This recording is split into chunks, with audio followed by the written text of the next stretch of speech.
एक एक झलक को हमने भारत मंडपम में देखा है। सबसे पहले सुचरिता, मैं आपसे शुरुआत करना चाहूंगा क्योंकि दूसरा दिन आज यहाँ पर है आपका। आज क्या क्या आपने देखा है? और बहुत सारी बड़ी खबरें भी हमने देखी हैं, बायलैटरल टॉक्स भी हो रही है, लेकिन आज का दिन काफी महत्वपूर्ण रहा है।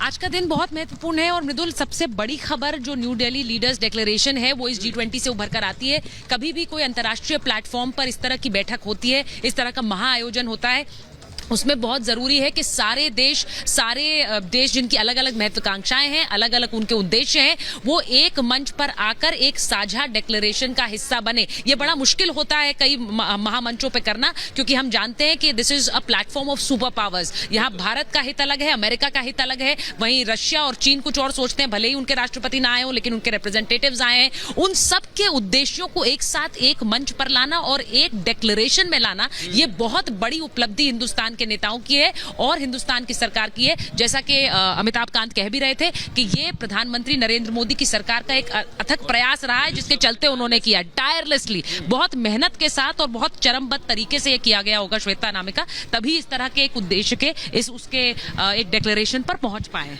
और प्रधानमंत्री के नेतृत्व में इतिहास लिखा गया है, ये कहें तो गलत नहीं होगा G20 में इस बार, क्योंकि एक तरफ यूरोपियन संघ G20 का मेंबर बना और ये जो उद्देश्य लगातार था, जो कोशिश लगातार की जा रही थी पिछले साल से कि किस तरीके से यूक्रेन का भी टॉपिक आए और यूक्रेन पर भी बातचीत की जाए, उस पर भी सहमति बन गई है। तो ये वाला G20, भारत का G20 आने वाले समय में इतिहास भी है और सबको याद रहने वाला है। श्वेता, बिल्कुल, और जैसा सुचारिता भी जिक्र कर रही है अमिताभ कांत का, देखिए उन्होंने बाकायदा ट्वीट करते हुए ये बहुत अहम जानकारी दी है। उन्होंने लिखा है, the new geopolitical paras are a powerful call for planet, people, peace and prosperity in today's world. यानी ये बहुत अहम है, क्योंकि आप ये समझिए कि जिस बात की हम लगातार बात कर रहे हैं कि प्लैनेट यानी ग्रह, जितने भी हम, चाहे मनुष्य हो, प्राणी, ग्रह, जीव जंतु, पीस, सब कुछ एक साथ लेकर के चलना है। आप किसी को छोड़ नहीं सकते हैं, क्योंकि बिना सबके साथ के समावेशी विकास संभव नहीं है और वो समावेशी विकास सिर्फ और सिर्फ भरोसे के जरिए आगे बढ़ सकता है। इसका भी प्रधानमंत्री ने जिक्र। बिल्कुल, और इसी भरोसे से जुड़ी हुई ये खबर,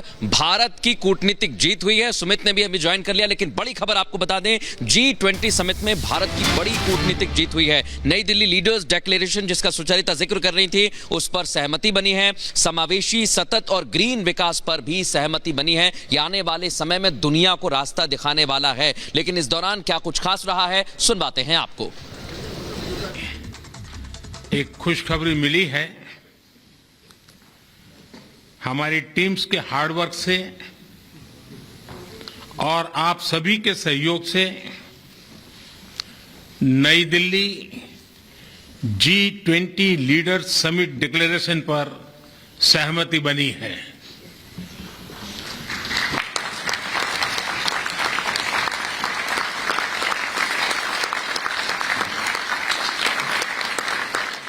मेरा प्रस्ताव है कि इस लीडर्स डिक्लेरेशन को भी एडॉप्ट किया जाए।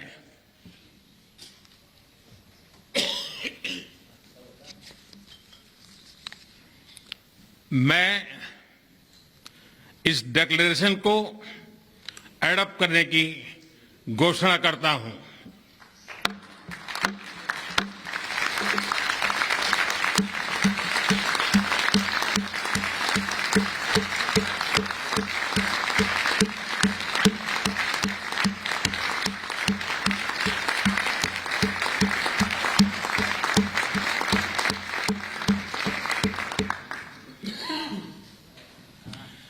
इस अवसर पर मैं हमारे मंत्रीगण, शेरपा और सभी अधिकारियों का हृदय से अभिनंदन करता हूं, जिन्होंने अथाक परिश्रम करके इसे सार्थक किया है और इसलिए वे सभी अभिनंदन के अधिकारी हैं।